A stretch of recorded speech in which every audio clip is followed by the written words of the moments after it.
Hello, my friend. Welcome to today's podcast episode. I have a guest interview for you guys today. I brought on Courtney Hendricks, and as you guys know, I like to preface my interviews with why I brought this person on to chat with us and also how we got connected and what I love about them. So, Courtney and I connected on Instagram back in my network marketing days. I had just had my second son, she had her first son, and I'm going to be straight up honest with you. This is one of those things where I was searching online for other moms that were interested in health and fitness, and I was looking for moms that had babies around the same age, and I would follow them. Like it was a part of the culture in network marketing. Okay, it was, and we'll just leave it at that. But I've gotten to know Courtney so well over the years and connected with her on so many levels. And I have seen this woman show up with discipline and dedication and joy in her journey in every step of the way. And that was becoming a mom of one to becoming a mom of two, continuing on in her corporate career, moving her family across the country. And she's just an incredible woman. So I wanted to come on here, and I'm thinking we're going to have more conversations with Courtney in the future, but also other incredible moms that have just always made fitness and nutrition a lifestyle. I want you to hear how they work and weave their workouts into their everyday life, their thoughts and feelings on nutrition and how it plays a role, what their relationship has been like with nutrition in the past, because that's where I think the secret sauce is. It's not following a certain plan for a certain amount of time to see a certain outcome. It's really being curious and looking for those points in others that are like, how has this always remained a constant for her? And whether it was becoming a mom of one, becoming a mom of two, working out during the pandemic, working out as she has a corporate job, she worked in office, now she's working from home. She's made it work in every season of life. So I wanted to introduce you to Courtney Hendricks. I hope you enjoy this episode.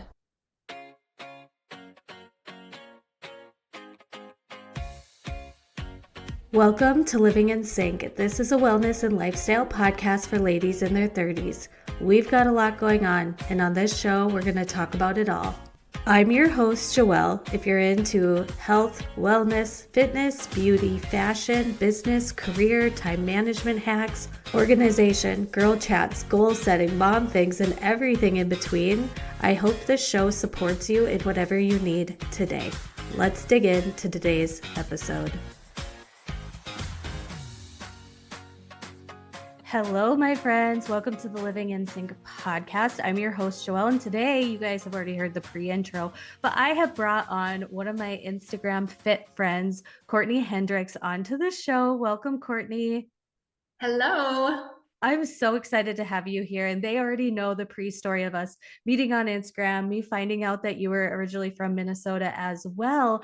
But why don't you introduce yourself to them by saying like a little bit about you right now, where you are in life, what season of life that you are in as a working mom? Yeah, no, and just number one, thank you so much for having me on the show. I know we've literally talked about this for, gosh, like years. Yeah, I've been You trying to know, nail her down for years, you guys. I know, and it's just like timing just never really aligned. But yeah, I'm just super jazzed to be on the show today, and so thanks for having me. Yeah, just a little bit about kind of framing where I'm at. I'm a working mom of two. I've been married for 15 years, mid 30s now, and I think this is kind of the stage of life where you get to feel like, hey, I've gotten to a level where like I feel like I sort of know what I'm doing with my life, right? Like we're not in the crazy 20s anymore. We're still young enough to feel cool. And yet, we've got our hands around stuff for the most part. Yeah. But And your gosh, kids are how old again? so I've got two boys, which they are crazy active and they are almost four. So he'll be four this month and then an almost 7-year-old. So 4 and 7, they're just wild. They get into it all the time. But I love being a boy mom. Like I Yeah. will say, there's no greater joy in my life than to be a mom of two boys, as I know you know. Yes, so like similar in so many ways. And then also, because I know I'm going to bring this up later on in the show, you guys recently moved and relocated. We did, yes. So I was a Midwest girl for my whole life. And as you mentioned, I grew up in Minnesota and then moved to Wisconsin for college. And that's where me and my husband lived for quite a while. That's where we had both of our kids. He got a new job last year, a new job offer. So we relocated to North Carolina, and that's where we are now. So we've been here. It's crazy that we've been here almost a year now. Like I look back and I'm just like, how has it been a year that we've been here? But it was, yeah, I will say moving your entire family across the country is an experience. Yeah. How has the adjustment been? Or is there any like culture shock seems like a dramatic phase, but I've never lived anywhere other than the area of which I currently reside in. And so, is there any crazy changes that you think are so different compared to like Minnesota, Wisconsin to where you live now? Yeah. So, I mean, and this is funny because we have Midwest nice, right? We talk about that. And then we also talk about Southern hospitality.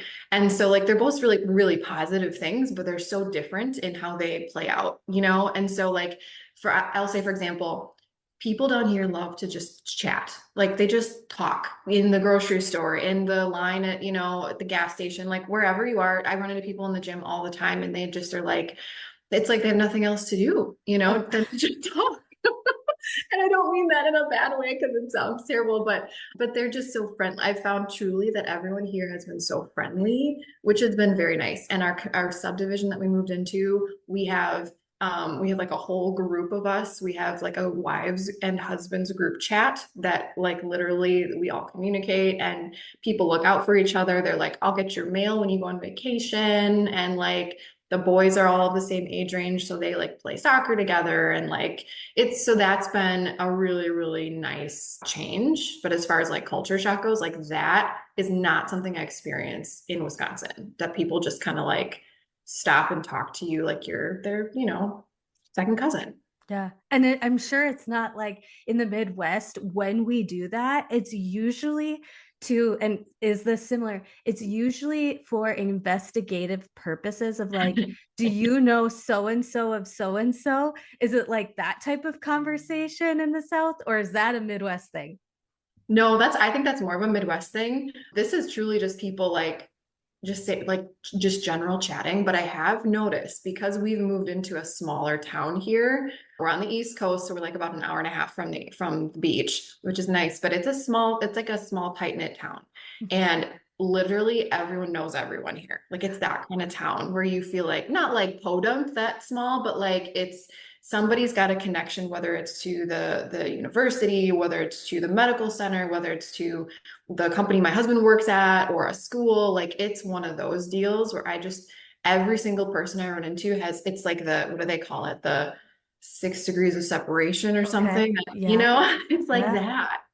Oh, that's crazy. And those questions were seriously just for like personal thought and to get to know you a little bit better out of the context of like you are a working mom. And this is going to lead us into the majority of our conversation today, you being a working mom that has quote unquote like an office job. And when you and I were first starting to get to know each other, like you had only had your first son.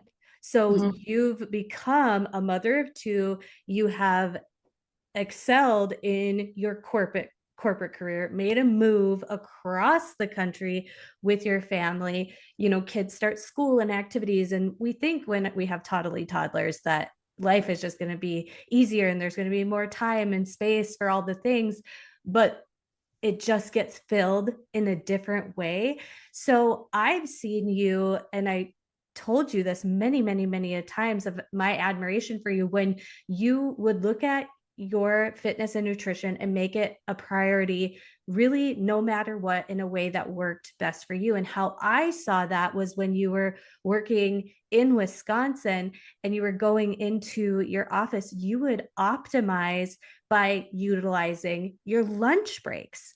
And while you guys, before you are even thinking, I can't do that, like, because of this reason, that reason, like, let's just listen and be open with the context of, like, it's not that you necessarily have to do the exact same things that Courtney's saying or that a noon workout will work for you. But what I'm wanting you to hear is making it work with the reality of which the season you're in right now is important, instead of waiting for the time where you think it's going to be quote unquote perfect or optimal, right? So take us to that time frame of, like, well, wait, no, before we go there, let's talk about how you really got into fitness. Is it something you've always been interested in? Yeah, no, that's a good segue too. I think yes. Well, I've always been an athlete. I grew up, in school doing sports and everything, and my dad is really big into it. My family has always been that way. But I think when I like really started to take it into my own hands was, gosh, it had to have been like 2011, 12, maybe even earlier than that. When I like actually stepped foot into a gym, I got with a group of people and was like, hey, let's lift together. And then I started to really get into strength training. And then from there, I just like totally fell in love with it. Because before that, I mean, those were the early days where I was like doing everything this that everyone else was doing: cardio, the treadmill, and weights was like, that's what the guys do, you Yeah. know? And now, obviously, fast forward, over a decade, I did, I got more and more comfortable with the weights. I saw how it transformed the way my body looked. Like I remember seeing that. I distinctly remember looking in the mirror and being like, whoa, I actually look like I have like muscles now, which was just so wild and so cool.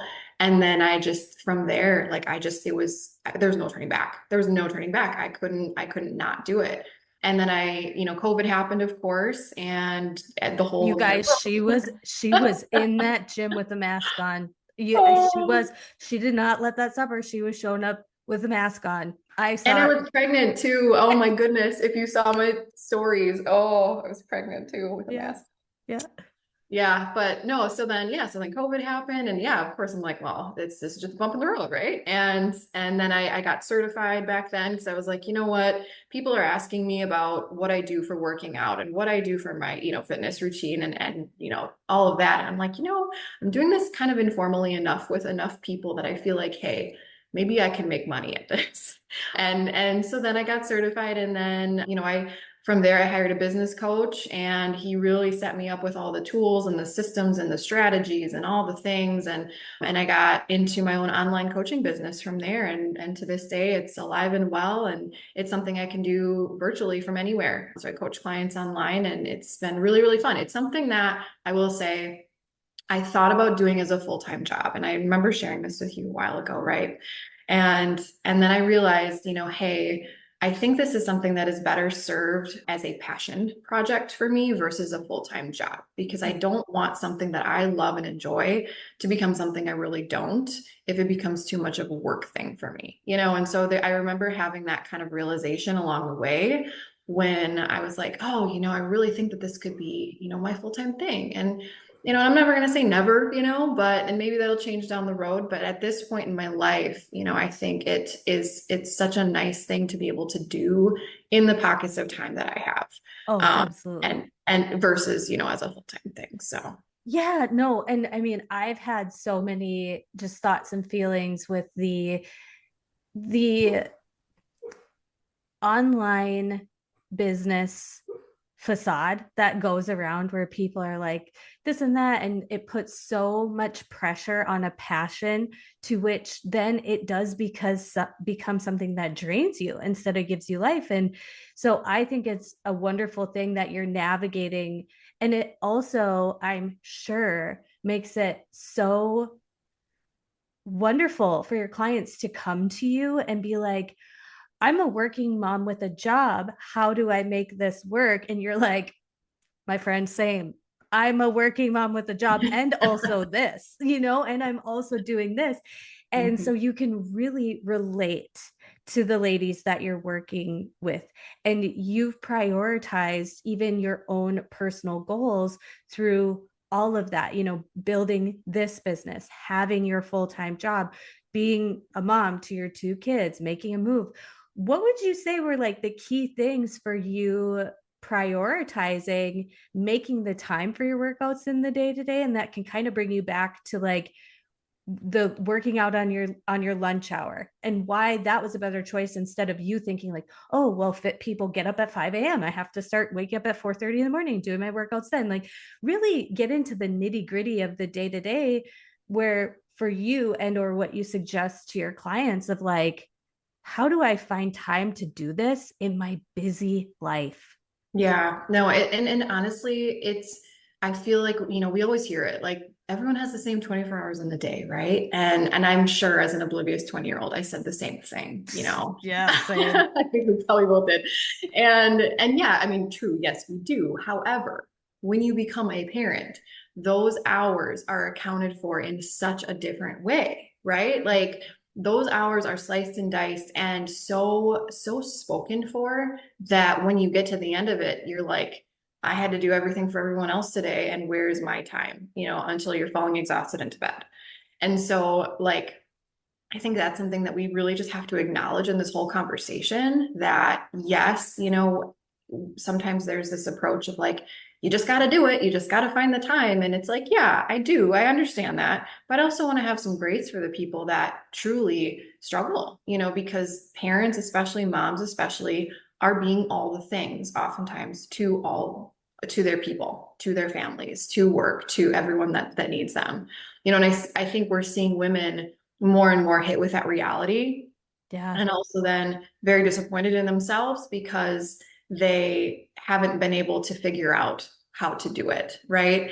And for me, like I knew when I got pregnant, and I knew, when I had my first kid, it was like, this has got to be something that I figure out right now, and I can't lose myself because my kid deserves better. My family deserves better. I know you have that same mentality as well. And so I knew I had to be very strategic with and intentional with where I fit that in. And it wasn't always the same.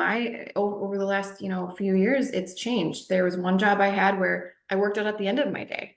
So Mhm. I worked through my lunch. I came in early, I worked through my lunch, and then I scooted out and I did my workout at the end of the day before I went and picked up my kid from daycare.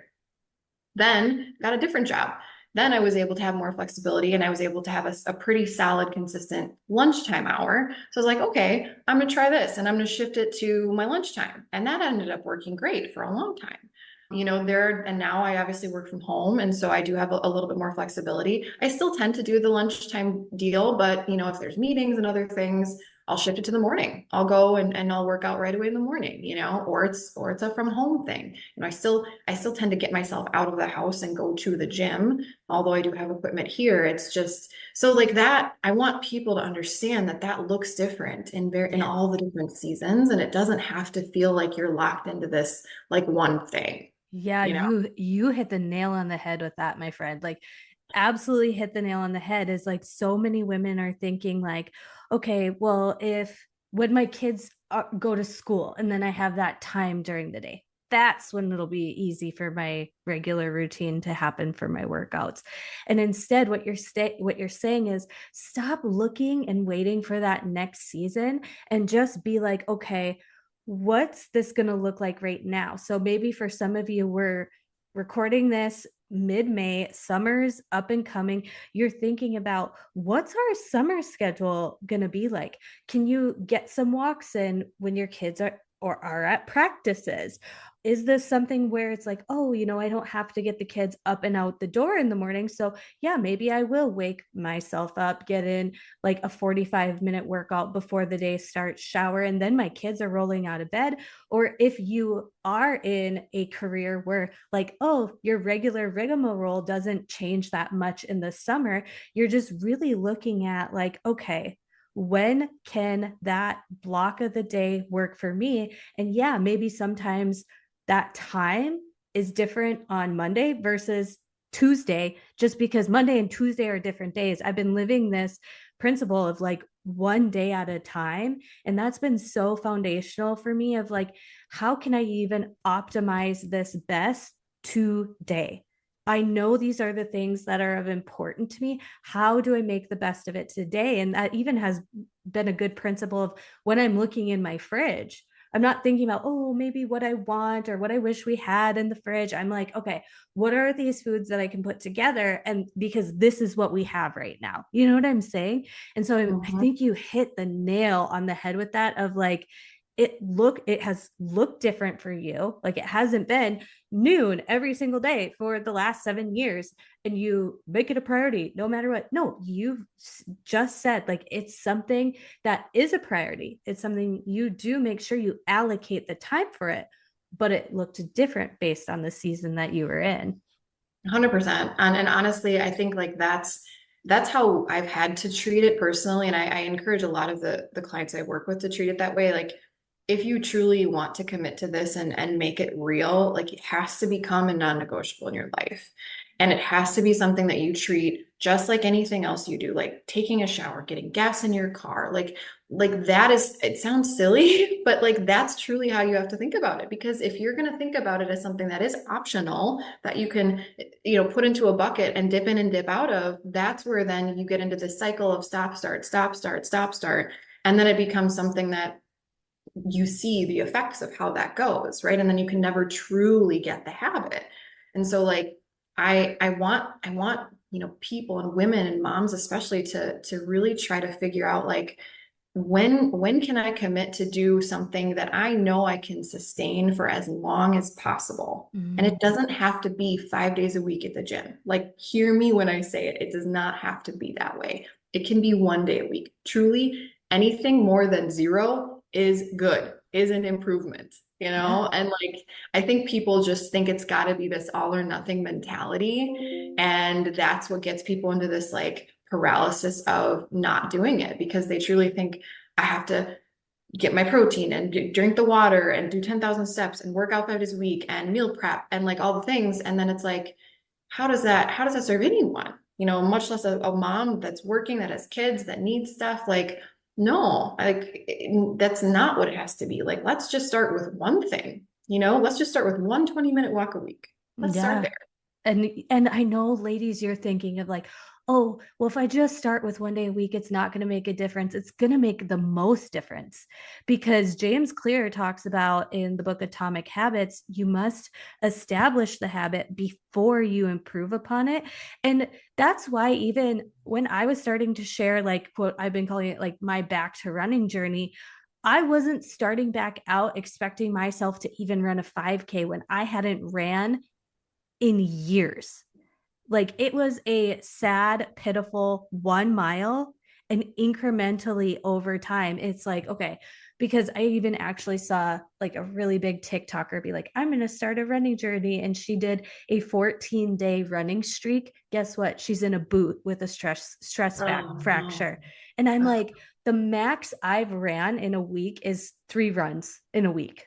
Like having this well-rounded approach or the well-rounded mindset of easing into something and not going from 0 to 100 is seriously what's going to make the difference. You think like, oh no, I've got to be this many days a week for this many times and I have to be beating myself up and I have to be even like the whole cardio versus weights mentality. It's like I have to be doing this one thing because I think fitness culture is really swinging the other pendulum of like, oh, cardiovascular isn't important. That's not going to be good for you either. It's like, oh my gosh, you guys, like, come on, it's got to be this well rounded approach. And Right. so, what would you say to the lady who's like, but I don't have the energy? Like, I don't want to work out. Oh, I know. And that truly it's a reality, we get everything, yeah, all the things in the day and you're tired by the end of it. You're barely So, exhausted you're enough. saying you feel this way some days too? Totally. I think that however, I will say that is not an excuse not to do it because here's what you'll find is when you start to actually work out and take care of your body well, the energy comes. Like it sounds so weird and like reverse psychology, but working out actually gives you more energy. and I know you've experienced this and I've experienced this and my clients have, and like people that actually like give it a chance to happen, your tank starts to fill back up. Like that's when you know you're doing it right, is if you move your body and you're working out and you're doing those things and you end that workout and you feel so good and so high because of the endorphin dump and like all those things. And that's where I think people like get kind of addicted to that initially, is they're like, oh, I feel so good, I want to like do that again. So, but I think people get too much in their heads. Women get too much in their heads and they're like, oh, it's gonna be so hard and it's gonna take so much work. And so like I'm not even gonna do it I'm just not gonna do it. And so then they don't. And so then that's where then they get into this like, again, like I had said before, this paralysis of just like not even wanting to start because they just like feel like it's going to be too hard. And I get that. Like I have to have some respect for that, even though I'm not there anymore. I have to have some respect for that, and that's why we have trainers and coaches like in these jobs, like in these industries, because you need someone to kick your butt. Like sometimes literally drag your butt to the gym and be like, hey, you got to do this because it's good for you, you know? And that's good. I think that there's an absolutely, you know, good space for that, and a reason for that. And that's why we love those kinds of people for that. But at the same time, I'm going to tell my clients, like, I don't want you to have to need me forever. Like, I want to be able to help you. I want to set you up for success, give you the tools, the resources. And then eventually, like, I want to build this so you can take this and do this on your own for your life, like for the rest of your life. Like, that's truly my goal in this, is to set you up and let you then be able to fly on your own, little birdie. Yeah. Because I don't want somebody to have to pay me forever and depend on me forever. That's not healthy, you know? So that's kind of why like I try to go at it with that mentality, is like give you what you need. Let's make it manageable. Because here's the thing, time is going to pass anyways. Yes, we're impatient people. Yes, we are. We want it now all the time. But like time is going to pass anyways. So if it's going to, let's do it right. You know, let's do it the right way. Let's do it in a way that can be somewhat enjoyable, maybe not entirely enjoyable, but somewhat, and then something that you can actually adhere to and do for the long term. Because if not, what's the point? You're Hmm. just going to be right back where you started 12 weeks later. Yeah, that's so good. That is so good. And it's really anchoring in the intrinsic motivation. This is a conversation I've had a lot just like within our household recently, is like there is a big difference of how you will act when something is intrinsically motivating you, something that has an internal drive versus something that externally motivates you. And the I think so many times women forget, like, it's not about the external, or it's not the external motivation that really keeps us, quote unquote, the magic myth of motivation. It's Mhm. not the, oh, I'm going to see this lower number on the scale or fit into this bathing suit or feel, it's not those external motivations. It's not the external motivation of the pre-workout feeling, because so many ladies get hung up on that. I don't feel like working out. I don't feel like working out. And I just want to reiterate what you said of like anchor into the after. Now, whenever, even if it's a 20-minute walk, I want you to just in your head for 5 seconds to 1 minute be like, this is how I feel after. This is actually a really good practice of people who I used to work with in the past, of like when they kept saying, I don't like working out, I don't like working out. I said, I want you to keep a post workout journal, just a note on your phone. Great And you idea. put the date. All you have to do is like bullet point date, and let yourself tell you post workout how you feel. Because then when you start being like, oh, I feel really good, I have more energy, like I'm actually really proud of myself for doing a squat with blah blah blah weights. And over time, I saw the evidence of like, hey, you actually do enjoy your workouts, you're actually enjoying it, but you've been stuck in this repeat of, I don't like working out, I don't like working out, I don't like working out. And so anchoring in to that intrinsic motivation. And for me, when it comes to my workouts, like especially after having my second, and it was the first time really in my life of me struggling with weight. And I was just kind of blaming it on a lot of factors. A lot of my podcast people know Mhm. that story, but I was in like the blame game. And I realized, like, yeah, at that point, working out was still kind of an external motivation because it's like you work out, you see this different type of look. And I had to rehone back in to that internal motivation for the season of life that I was in. And when I realized my workouts helped me feel way more emotionally regulated to deal with tantrums, to have more energy throughout the day, to think through with more patience those tough parenting moments, that became my anchor. Like, if I don't get in this workout, if I don't regulate myself with this, because with working out, it's like there's a really good book called The Joy of Movement that talks about there is so much science behind nervous system regulation with working out because of the movement. And if you pair it with music, the deep breathing, all of that is like moving meditation in a sense. And then when you're picking up heavier weights, if you've always grabbed the 5 pound dumbbells and then you grab the 10 and you're like, oh, I'm doing this. And then you grab the 15, you're like, okay, well, what if I grab those 20s? Like over time, you're kind of just like building that confidence. It's game changer and seeps into all other areas of your life, career wise, parenting, like just marriage, everything. It can translate so much just by focusing in on your workout. Oh my goodness. Like I want to wrap my arms around you because you're just speaking to me right now so much in that. And this is, I think, why strength training has become now such a thing for women because they're realizing not only, like you said, how confidence building it is, but it's empowering and it does something cardio doesn't for you. And cardio absolutely has its place and is absolutely important. But strength training it affects the body in such different ways, Mm-hmm. in ways that are much more far reaching than cardio could ever have. We all know this, the musculoskeletal, the metabolic benefits, the, mental clarity, just all of those, that's just a handful, but there's so many more that make it such a positive thing for the body. And I think the problem sometimes happens is that women don't give it enough of, women and men too, but we don't give it enough of a chance. We don't give it enough of a chance to do that, to see those benefits, to reap those rewards. And so then it's like, okay, I'm doing the things, but I'm not seeing change, or I'm not seeing the change I thought I would see quickly enough. And so now I'm gonna like, all right, jump to something else that's gonna hopefully give me something different. I think moms, especially because we're the keeper of the household, right? We schedule everything. We keep track of doctor's appointments and practices and appointments and school stuff and work stuff and all the things. And then it's like your workout has to be another thing you schedule in, and it's just another thing. And it's like that's why so many women, I think, just don't do it because they're like, how do I schedule another thing in?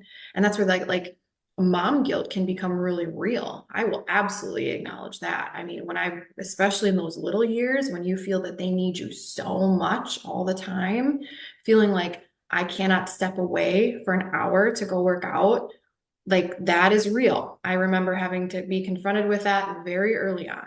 But Mm-hmm. to your point back about like how it affects your mood, I remember during my first maternity leave, just so clearly, I had been with the baby all day long, and my husband got home from work, and I was snappy, I was touched out, I was just like, don't like, I was not myself. And yet, I didn't verbalize any of that. And I just tried to muscle through and just make dinner and like handle the things. And he just looked at me and he's like, get out of here and go work out. Like he Mm. literally like had to like shove me out of the house. I was like mad at him, but also like it was the most freeing thing because I knew he was right.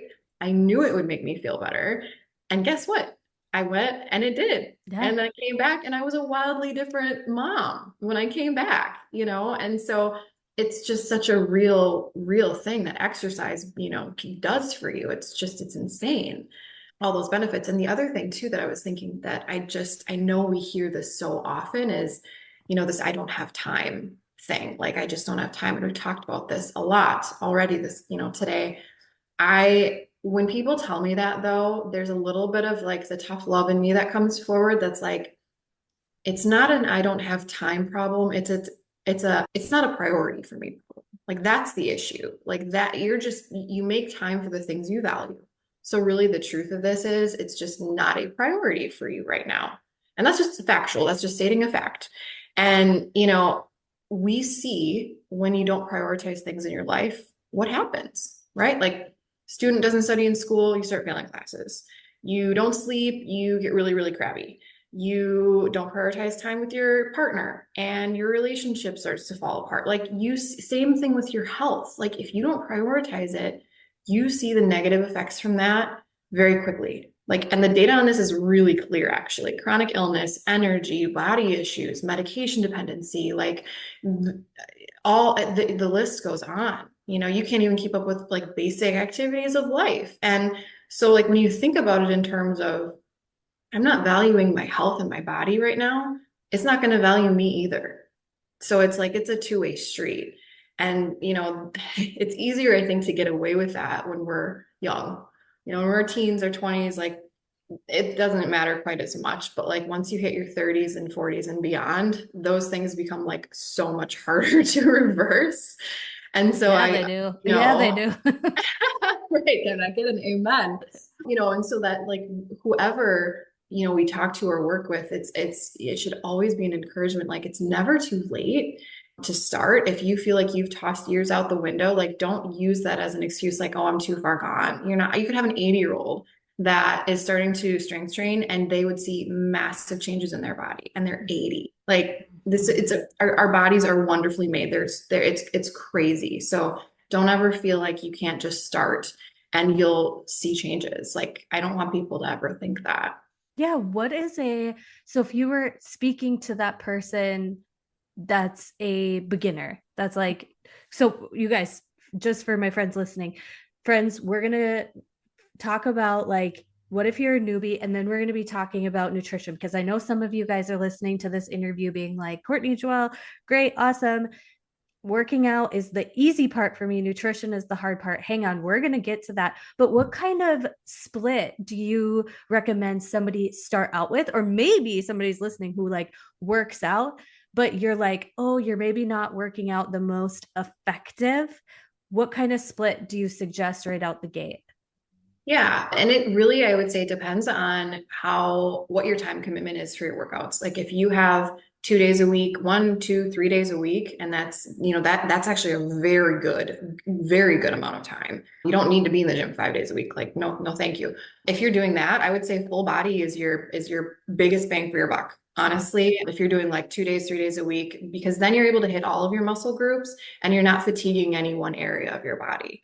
I've really found that a lot of the people I work with really like full body. And also like if you're doing your own cardio on the side or you incorporate some cardio or some hip movements into that full body workout, like that's even better because then you're getting like a little bit of everything. You're getting your heart rate jacked a little bit, you're lifting some weights. And I truly say like 30 to 40 minutes is like a good amount of time. Like it doesn't need to be long. It doesn't need to be this like crazy hour and a half. I think people think it's got to be this long thing, but like we work with women who are busy, and so like we want them to understand this is something you can fit in truly reasonably and realistically fit in like 30 minutes or less. Yeah. Yeah. I've been really enjoying full body workouts lately, like that 2 to 3 days a week, and focusing on because since I am running and that split is kind of like I'll do a long run and then I'll do a walk run. And then sometimes I'm just doing like trying to go for gaining speed. But with my strength training, I'm finding now I'm really wanting to focus heavy and then just incorporating some power moves. So you guys like there's a well-roundedness approach when you're like, okay, I've heard this like, okay, I can do 3 days a week, right? And also, guys, remember, I used to say this all the time on the podcast when my kids were really little. Just because people typically take their rest days on weekends, if you are the type of person where you have more time and space on your weekends, work out on the weekends and then maybe 1 or 2 days during the weekday. And that still counts as 4 days for your week. Like Hmm. I Hmm. had a friend one time come over and be like, "Oh, I only worked out on Wednesday today." And I was like, "Okay, but what about Saturday, Sunday?" Like we still got days left in the week and making it work for you. But I love that. I've been falling in love with total body recently and just making sure like the weight is heavy because like with running, I've got that endurance covered there. But to talk to nutrition, I think this can, it's either one way or the other. Like working out is either harder for the person or nutrition is.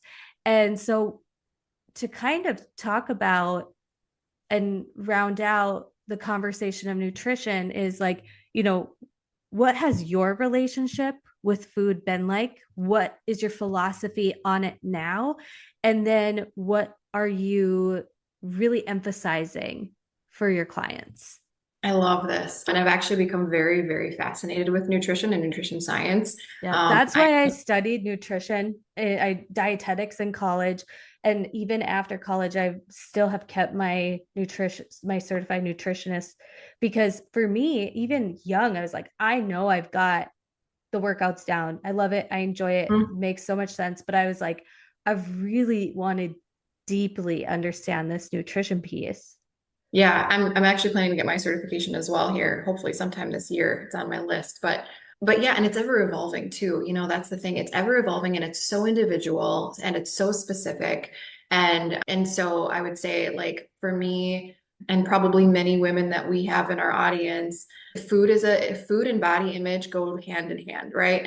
And it starts at a young age. I know even now it starts even younger with social media and its influences. And so I was, I fell prey to that. And I struggled with eating disorders through much of my teens and early college years. And eventually, once I started getting into, I think, strength training, that was sort of like the hinge that flipped it for me a little bit, is then I Mm. started to realize like I'm doing a good thing for my body. I shouldn't be hating and punishing my body with the food that I take in as well. And as you said, people tend to struggle in one area or the other, working out or nutrition, but nutrition is really where the rubber meets the road, as It does. we know. Like you can Does. work out till the cows come home, but if your diet's trash, like you're game over. You're not going to see any good results. And for me, like I started to sort of realize that and also get very familiar with what I was eating and how I felt. So it wasn't I was eating off of it. Sometimes, yes, eating off of emotions, that's we all know that. But I realized like I'm gonna be working out tomorrow. I don't want to feel like crap. So I'm gonna put something good in my body so I don't feel like crap. Same thing with alcohol, same thing with whatever your thing is. Like I started to really pay attention to that. And as we get older, we all know too, as women, like our bodies become very sensitive to those things and changes in those things and hormones and all of that. So like you realize how important and vital it is to like put good stuff in your body because it translates into all the other areas and how you perform in your workouts and how your energy is the next day and all those things. My specific philosophy though, and I share this with my clients too, is I believe in, and I know this whole like balance and moderation thing is, people hear that and they're like, oh, that's great, like great for you. But I truly live by that. I don't believe in cutting out any major food groups unless, of course, you have to for dietary reasons or medical reasons, because I have been so familiar with when you do that, when you cut and when you restrict, it causes you to want that thing. It causes you then to crave that thing. And and I think we've seen typically humans are not great at that for long periods of time, you know? And so that's where I'm just like with anyone I work with, I'm like, we can figure out what works for you and it's going to be different for every person, but like let's just add one thing instead of saying, hey, you can't have all of this stuff, or like we have to cut your calories 500 or whatever it is. Let's just focus on adding protein. Like that's it. Let's keep it simple. Let's keep it simple. Let's keep it manageable. Same thing with the workouts. Like that's where I've really gotten to as a philosophy with how I coach, is like, let's just add and see how you're doing with that and see how that feels. Because when you just make it easy and make it simple, like people want you to tell them what to do. They just want you to be like, this is what you need to do, and that's it. Make it simple for them. So I'm like, I'm not going to give you this whole huge meal plan and all these things and macro. And no, let's just keep it simple. Get Mhm. your protein in, and that's it. And let's do that for a while and see how you feel. And that tends to yield pretty good results. Yeah, it does. And not only did I see this same type of method work for my clients, but it also worked for me because just because I know of the things doesn't mean I'm immune to not struggling with it. So, as my podcast listeners know, like when becoming a mom, especially your boys are super close in age too. My boys super close in age when they were throwing the fits and there's tantrums and it was a lot of just like all the time. I noticed I was starting to get really, really snacky.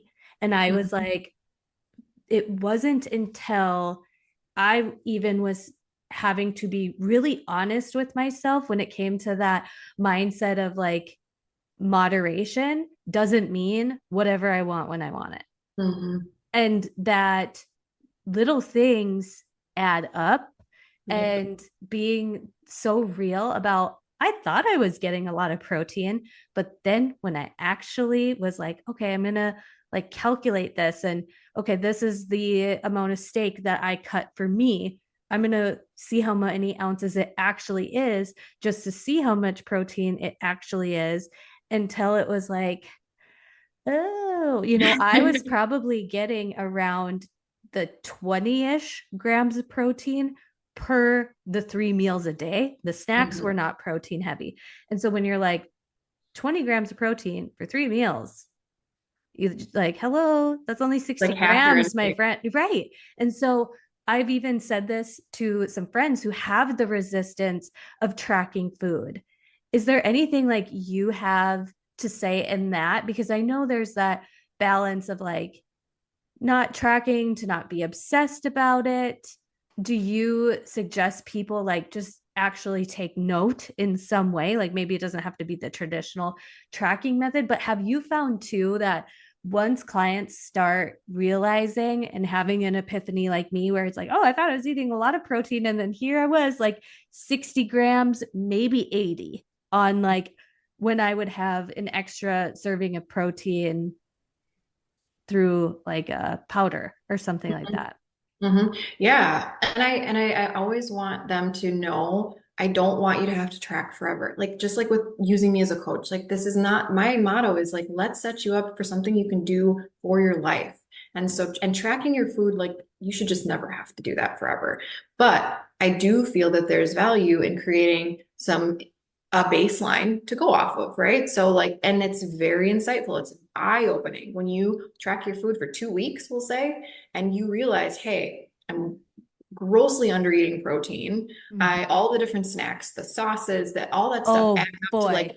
700 extra calories a day. And now I'm wondering why I'm not losing weight. Well, hello. Mm-hmm. What do you think? You And know? as a petite person, like 5'3", I really was so shocked that, you know, even something like I was going to throw a sauce on something that already had a cheese on it. And I was like, that was like 400, 500 calories in toppings. Mm-hmm.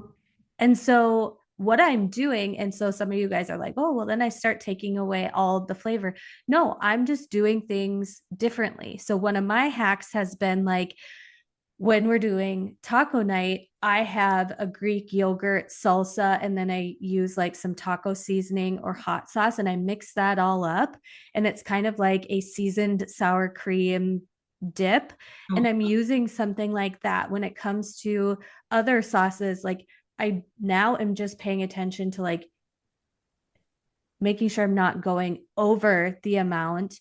Or if I know a certain sauce is more like more flavorful than, because I'll use the example of Courtney, like I used to make my breakfast and I would always add like cheddar cheese on top of my eggs. And then over time, I was like, man, if this is something I'm having on the daily, like my sausage links, my eggs for breakfast, and an apple, like I stay so full. I know those meals. I'm sure we'll talk about some of those that just work for you, but I was adding like cheese on top of it. And I was seeing like how throughout the day, I was like, man, well, why don't I just get a really good seasoning salt and put that pepper, salt my eggs well? I don't even miss not having cheese on it because then maybe like we're having tacos that night and I'm going to add the sprinkle of cheese on there. It's really just the awareness. Then created empowered choices. I still am in a season where I feel I need to track, but I hold on to that hope of knowing, because back in like the days where I was very much training 5 days a week in the gym, like that bikini competitor style of training, I was tracking every single morsel, but then over time, it was like I just knew what worked and what was the appropriate amount for me. And then I think motherhood just rocked my whole foundation. And now I was really trying, you guys, not to be like, you need to track your food. I didn't want to become this person. I came here against my will. I didn't want to be this person telling you guys this. I really wish I could say like there was a different way, but especially being petite, we really don't have a lot of wiggle room. We really don't. Yeah. Well, and again, I want to acknowledge too that this doesn't need to be for everyone. It doesn't look the same for everyone. Tracking doesn't need to be the same for everyone. However, when you look at what you want, the reality of your goals, you have to come to terms with what that means. There has to be a give somewhere. And again, I'm very straightforward and real about that is if you want a certain body type or you want to lose weight or you want X, whatever, it's going to require looking a little bit more deeply at what you're eating and tracking and all of those things. And if you're not willing to do that or you're saying that's too hard or too stressful, then you're just going to have to understand that it likely will take a lot longer then to get where you're going to be, And so it's just like that's part of being an adult, right? Like we just have to understand like you either do the thing and then or you don't and then you see what happens because of it.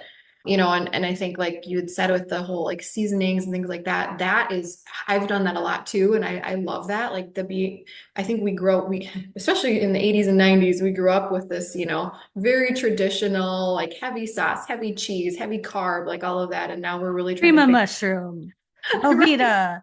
Like what? and everything. Yeah. Trying to figure out like how do we change that and how do we make that more, more mature for the diets that we're in right now and yeah, playing flavors and different seasonings and things like that. And I use like lime on like so much stuff, like lime juice on salads and lemon, like just those kinds of things, which literally have like zero calories. It's so nice. And another thing that I found really helpful, and I want to speak to the moms in the audience that are like, hey, I've got kids and they've got practice and I have no time and I have to, do I need to eat what my kids eat or do I have to make them something separate? And I got to eat something separate. Like I feel you on that. I have two boys that are picky still. And I'm holding out hope that at some point in life they will not be this way and they'll be able to eat the same lovely things that I do. But that is the season. That's my reality right now. So I get it. I know. But I try to then at that point make what I eat easy and take the guesswork out of it. So like I literally put my meals on a whiteboard on my fridge. I shop to that list every week. I don't go outside of it. I know that there's going to be one, maybe 2 days a week that we'll have to eat out or order out or something like that. But otherwise, like I'm buying what I'm putting on that meals list and that's what I'm making. And I make them easy. Like again, we don't have a lot of time at the end of a busy work day between stuff going on. What And are some of your faves? Like I let's love end with that. Like some fun I ideas for them. I love me a big salad. Loaded salads. I mean, I'm sure you see on my Instagram stories all the time. Like I love my big salads. Like anything in a bowl, I'm like all about. And those salads you can customize. Like I know some people are like, I can't stand lettuce. Like I can't stand salad. And I'm like, okay, all right, well, fine, but that's just what I love. So I flip out, I tend to like flip out the protein a lot, if it's tuna, if it's chicken, if it's shrimp, if it's, beef, steak, carnitas, barbacoa, like all of those things. Burrito bowls are my jam. Like Oh yeah. I love those. So those, and again, find stuff that's easy to rotate and easy to like mix and match. Like that's another big key, I think, to making it simplified is just like don't feel like it's got to be this elaborate meal every single day. Like use and reuse ingredients that you can have multiple days of the week. Like that's a shredded chicken or rotisserie chicken, or like I am huge with my air fryer. So Yeah. I'll throw frozen chicken, frozen fish, frozen whatever it is in the air fryer, and that becomes like what I build a meal around. So just like trying not to be like overcomplicate it, but also like always really focusing on making sure I build around a protein. Like that's enough. That's I have to. Yeah, yeah. I've been loving just keeping things like you said.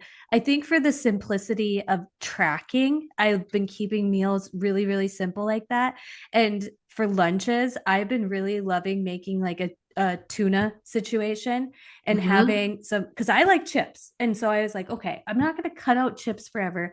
And I found like a certain chips that was the kettle chips that didn't have as high of calories in them as regular. So I'm like, okay, my tuna, I oftentimes will add it on a bed of lettuce, or if I'm wanting to do like a lettuce wrap, or sometimes I'll even just use a wrap and do something like that. But it's seriously tuna, spicy mustard, a little bit of mayo or ranch. I was just telling a group of girlfriends about this, celery, pickles, and then red onion if I have it. That has been my go to lunch. I'm so full. Oftentimes I'll pair fruit with that, whatever we have, strawberries, apples. Another really good one that I've been liking lately that's kind of summertime esque is I get these chicken sausages from like Walmart, and I get like pre-made coleslaw, but add a bag of the shredded cabbage coleslaw mix. Put those two together. So you're like adding more volume and less sauce. Mix that all up.